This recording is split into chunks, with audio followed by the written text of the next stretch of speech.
बिस्मिल्लाहिर्रहमानिर्रहीम। अस्सलाम वालेकुम। Welcome back to industrial coating with Nadeem. आज हम बात करेंगे रिपेयर एंड टचअप प्रोसीजर के बारे में, जो कि इंडस्ट्रियल कोटिंग में बहुत इम्पॉर्टेंट होती है।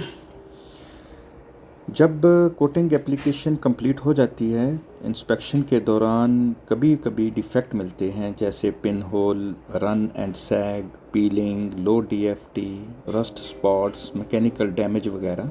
जिस तरह कि हमने अपनी पिछली वीडियो में कुछ डिफेक्ट्स को डिस्कस किया था, तो ऐसे डिफेक्ट को ठीक करने के प्रोसेस को रिपेयर और टचअप कहा जाता है। इसके कुछ सेक्शन हैं, हम सेक्शन वाइज हम इसको डिस्कस करेंगे।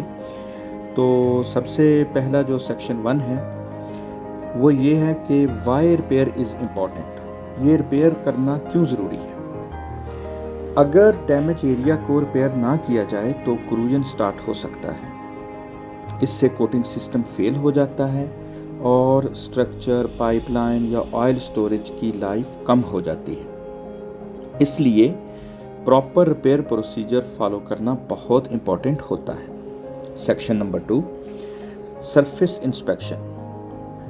रिपेयर स्टार्ट करने से पहले इंस्पेक्टर डैमेज एरिया को आइडेंटिफाई करता है। यहाँ चेक किया जाता है डिफेक्ट कितना बड़ा है, सिर्फ टॉप कोट डैमेज है या कंप्लीट कोटिंग सिस्टम, अरे रस्ट डेवलप हुई है या नहीं।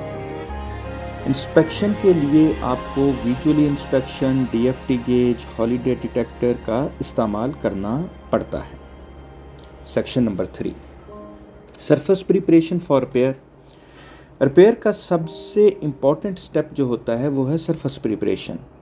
सबसे पहले डैमेज कोटिंग को रिमूव किया जाता है। उसके लिए हम ग्राइंडर, सैंड पेपर या पावर टूल यूज़ करते हैं। अगर रस्ट हो तो उसे कंप्लीटली क्लीन करना बहुत ज़रूरी होता है, और जो उसकी पेरेंट कोटिंग है उसके एजेस को फेदरिंग करना भी ज़रूरी है, ताकि वो फेदरिंग मेथड से स्मूथ किया जाए उसको, क्योंकि न्यू और ओल्ड कोटिंग का ट्रांजिशन स्मूथ हो। उसके बाद सरफेस को डस्ट और ऑयल फ्री किया जाता है, और उसके बाद उसको मास्किंग टेप से अच्छी तरह से उसके चारों तरफ टेप लगाई जाती है, ताकि पेंट जो है वो बाहर को ना निकले।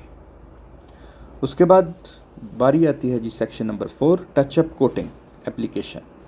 अब टचअप कोटिंग अप्लाई की जाती है। पेंट अप्लाई करने से पहले mixing ratio, pot life, temperature check किया जाता है। ये बहुत इंपॉर्टेंट है। अगर आपका पेंट मिक्सिंग अच्छी तरह से ना हो और उसका पॉट लाइफ को भी आपने नज़रअंदाज कर दिया तो वो रिपेयर करने का कोई फ़ायदा नहीं। स्मॉल एरिया के लिए आपको ब्रश, रूलर यूज़ किया जाता है, लेकिन चूँकि आरामको स्टैंडर्ड में रूलर मना है तो इसलिए ब्रश, और अगर आपका बड़ा एरिया है, लार्ज रिपेयर है, तो उसके लिए आपको एयरलेस स्प्रे इस्तेमाल करना है। हर कोट को रिकमेंडेड ड्राइंग टाइम दिया जाता है। Section number 5, inspection after repair. Repair complete होने के बाद फाइनल इंस्पेक्शन की जाती है। इंस्पेक्टर चेक करता है DFT, adhesion, visually appearance, colour match और हॉलीडे टेस्ट। अगर सब वैल्यूज स्पेसिफिकेशन के अकॉर्डिंग हों तो रिपेयर एक्सेप्टेबल होती है। अदरवाइज कहीं से भी कोई प्रॉब्लम आ गई तो वो दोबारा जो सेक्शन हमने अभी डिस्कस किए हैं उनको 1 बाय 1 दोबारा फिर रिवाइज करना पड़ेगा। तो दोस्तों, ये थे हमारे सेक्शन रिपेयर के लिए, जिसको कहीं भी आप ऑयल एंड गैस फील्ड में, ऑयल पाइपलाइन में, स्टोरेज टैंक में, कहीं भी आपने रिपेयर करना है तो इस प्रोसीजर को आपने फॉलो करना है। तो एक सक्सेसफुल कोटिंग सिस्टम सिर्फ एप्लीकेशन से नहीं बल्कि प्रॉपर रिपेयर और मेंटेनेंस से भी स्ट्रॉन्ग बनती है। तो आज के लिए इतना ही काफ़ी है। अगर आपको ये वीडियो यूज़फुल लगी हो तो लाइक करें, सब्सक्राइब करें और अपने channel industrial coating with Nadeem को सब्सक्राइब करना ना भूलिएगा। इंशाल्लाह मिलते हैं अगली वीडियो में। अपना बहुत सारा ख्याल रखिएगा। अल्लाह हाफिज़।